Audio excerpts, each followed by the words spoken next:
সর্বনাশ রাজু, ওখানে সাপ। আরে চম্পা বলো কি? ওখানে অনেক বড় একটা সাপ দেখেছি। এখন তোমাকে পিটাতে ইচ্ছে করছে, আগে বলনি কেন?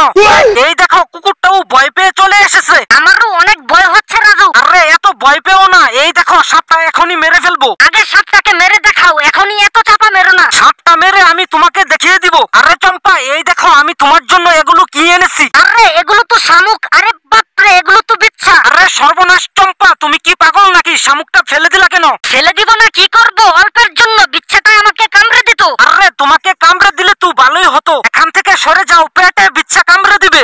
আরে চম্পা তুমি তো দেখছি শামুকগুলো দেখে অনেক ভয় পেয়ে গেছো। এমন ভয়ঙ্কর শামুক তো আগে কখনো দেখিনি, এর জন্যই কিছুটা ভয় পেয়ে গেছি রাজু। আরে চম্পা ওদিকে কি করো, এদিকে আসো, আমার কাজে একটু সাহায্য করতে হবে। আরে রাজু তাড়াতাড়ি বলো, তোমার কাজে কি কি সাহায্য করতে হবে? এই শামুকটা দেখে আমার অনেক ভয় হচ্ছে, দূরে কোথাও ফেলে দিব। আপনি যদি আল্লাহকে ভালোবেসে থাকেন তাহলে ভিডিওতে লাইক ও চ্যানেলটি সাবস্ক্রাইব করে দিবেন।